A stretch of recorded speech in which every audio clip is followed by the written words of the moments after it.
Então vamos continuar com a nossa leitura desse livro que a gente está lendo, O Deus que Destrói Sonhos, que não é algo que está falando mal de Deus em nenhum momento, né? É algo para falar sobre nós buscarmos o que Deus quer para nós e não o que a gente quer, né? Para a gente viver os sonhos de Deus e não os nossos.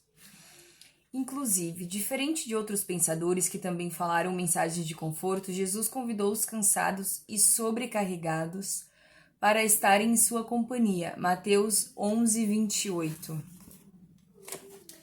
Então, ele cita bastante passagens bíblicas, né, versículos, e ele fala, né, sobre isso, sobre a gente querer fazer o que Deus quer e não o que nós queremos, né, para nós deixar de ser mimado e querer que Deus se volte e nos obedeça e que nós obedecemos a Ele.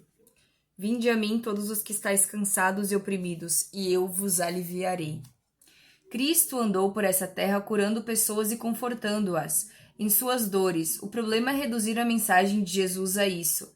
Tem muita gente se dizendo cristã e não saindo desse estágio de coitadismo. Temos que amadurecer. Ler também o versículo 29 de Mateus 11. Tomai sobre vós o meu jugo, e aprendei de mim que sou manso e humilde de coração, e encontrareis descanso para as vossas almas. E entender que a Bíblia não é sobre as nossas dores, é sobre Jesus e a vontade do Pai.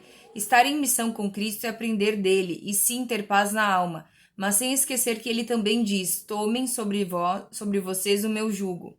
O jugo era uma estrutura de madeira que unia dois animais para carregarem uma carga, ou seja, tomar o jugo significa sujeitar-se. Sujeitar-se. É o que ninguém mais quer fazer, né? Ninguém mais quer se sujeitar, ninguém mais quer obedecer o que Deus fala, o que Deus manda. Nós queremos sempre fazer as coisas do nosso jeito, dizendo que estamos obedecendo a Deus, mas Deus falou com você mesmo? Deus falou para você fazer desse jeito mesmo? Então, que tudo que você for fazer, na palavra diz que nós devemos orar antes e pedir para Deus se é aquilo que Ele quer que nós fazemos mesmo, se é por aquele caminho que Ele quer que a gente vá mesmo. Se Deus te confirmar, amém, irmão, faça. Não dependa do que as pessoas falarem, faça o que Deus te mandar. Mas a gente sempre tem que buscar se sujeitar à boa vontade de Deus, né? A boa, perfeita e agradável vontade de Deus. Logo, tomar o jugo de Jesus significa tornar-se seu discípulo e participante da sua missão. Aí eu faço a pergunta: você acha que todo esse investimento de Deus enviando o seu filho para morrer em nosso lugar e assim possibilitando que nós, seres humanos mortos por causa de nossos pecados, tivéssemos vida? Efésios 2:4. E para que fiquemos preocupados com nossos sonhos, planos de carreira e realizações? Eu penso que não. Paulo fala aos Efésios: pois somos obra-prima de Deus e criados em Cristo Jesus, a fim de realizar as boas obras que ele de antemão planejou para nós. Efésios 2:10. Então primeiro a gente vai estar lendo Efésios 2, 4 e depois Efésios 2:10. Se você puder acompanhar ali a leitura ou na sua Bíblia, se você quiser. E ele fala bastante sobre isso, né? Sobre se sujeitar, sobre querer fazer a vontade de Deus, né? Porque às vezes é difícil, às vezes a gente não vai querer fazer a vontade de Deus, muitas vezes a gente vai teimar e querer fazer as coisas do nosso jeito, né? E por vários momentos, quando a gente não obedece à vontade de Deus e a gente faz do nosso jeito, da forma que a gente quer, né? Deus é tão bom e tão amoroso que Ele nos perdoa se nós nos arrependermos verdadeiramente. Mas quase sempre, né? Como Deus é amor, Deus é justiça. Tem as consequências, né, da gente teimar e querer fazer as coisas do nosso jeito, né?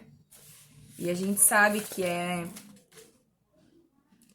necessário obedecer a Deus, é bom que a gente obedeça a Deus, que a gente aprenda a obedecer, porque se você não obedecer a Deus, nem os seus líderes, nem, né, você não vai conseguir obedecer, né?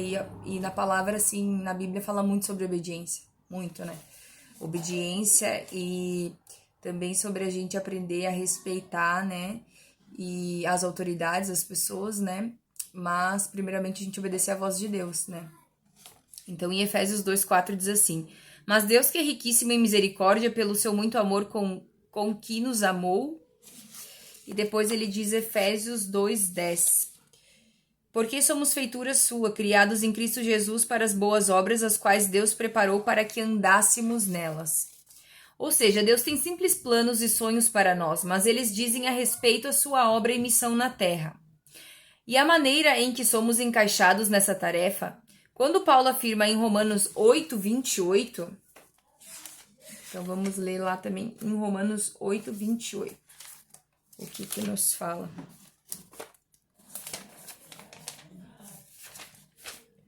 E sabemos que todas as coisas contribuem juntamente para o bem daqueles que amam a Deus, daqueles que são chamados segundo o seu propósito. Que Deus faz todas as coisas cooperarem para o bem daqueles que o amam e que são chamados de acordo com seu propósito. Ele está reforçando a seguinte ideia: tudo coopera, tanto as coisas boas como as ruins, para que a gente trabalhe nossa salvação com temor e tremor e desenvolva nosso chamado. E que chamado é esse? Viver as boas novas? Nossos sonhos na via crucis? Caminhar com Jesus é perder a própria vida. Confira. Mateus 16, 24, 25.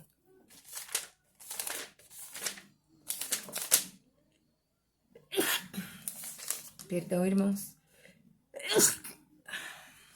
Então disse Jesus a seus discípulos: Se alguém quiser vir após mim, renuncie-se a si mesmo, tome sobre si a sua cruz e siga-me. Porque aquele que quiser salvar a sua vida, perdê-la.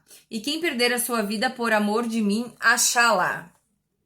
Então disse Jesus a seus discípulos: Se alguém quer ser meu seguidor, negue a si mesmo, tome sua cruz e siga-me. Se tentar se apegar à sua vida, irá perdê-la, mas se abrir mão de sua vida por minha causa, a encontrará. Amém?